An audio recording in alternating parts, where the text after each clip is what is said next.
so unique about your company, your office managers and regional managers also have the ability and the right to run every office as their own business. And I think that's amazing too. So you are given a full freedom, treat it as your own business. And that's what Metaport tells us a lot as well when we are meeting on Accelerate.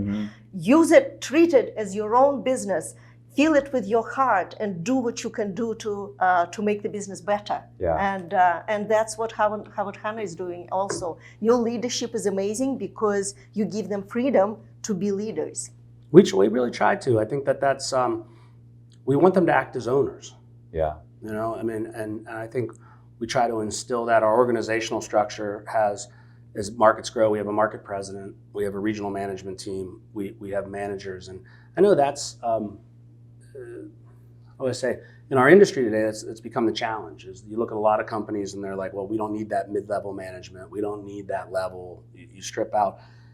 And I think that it's one of the secret sauces of our organization, per se, is that not just having people in a role, but we're always trying to develop them all the way down to that branch manager. Run this like you own the business. Not just that you're a hired gun CEO, but that you own this branch. Think like an owner. Alicia, who you met earlier, who's our president in Ohio, we ask her to run this whole market as if she owns it. I want her to be angry and frustrated when things aren't going right. And I want her to be excited and celebrate when things are going well. And I want her to challenge what we've been doing and come back and say, well, it's not just my job, I want, and we reward that way. We reward through, sort of profit sharings and really incentives that are based upon growth. And so I think that when you have that ties in culturally. Because that's how, we've got this big family, and I always say, okay, I have a title, but it's still a family business. It's, we put these different titles, but we're all making collective decisions together, and we're thinking like owners.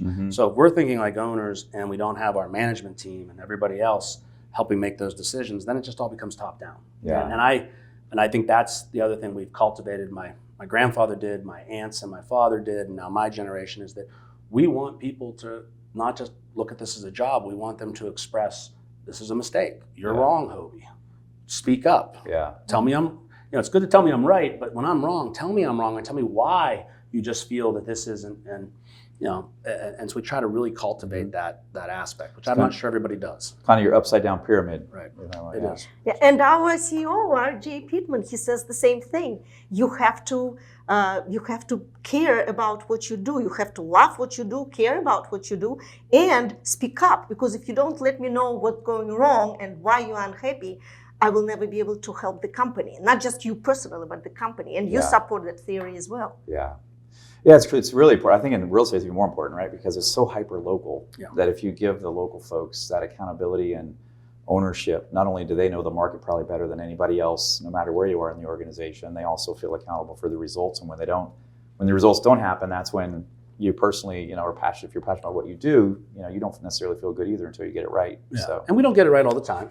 And I would say that, but if I reflect and say, why aren't we having more growth in one market than another? It's either that we're not, and I put that on myself, either I'm not doing enough for that management team or leadership team in a market to feel that sense of ownership, to feel that sense of pride. And are we not, and I always challenge, are we not allowing them to speak up? Or are we, we just saying, well, this is how we do it here, so you have to do it this way everywhere, which can be a kiss of death. Or sometimes sometimes the minds that are thinking about are right.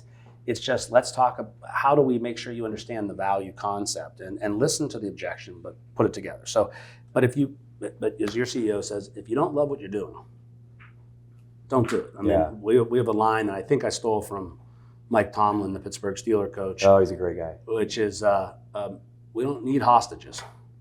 Nobody has to be here. Don't be a hostage. So if you want to be in this organization, we want you here, and we'll find a way to grow and speak up and say, hey, I'm not happy doing this, because we'll find something else for you to do. But if you're acting like you're just held hostage and this is just a job, you're never going to excel. And you're not going to fit into the right atmosphere. Probably in the wrong spot. Yep.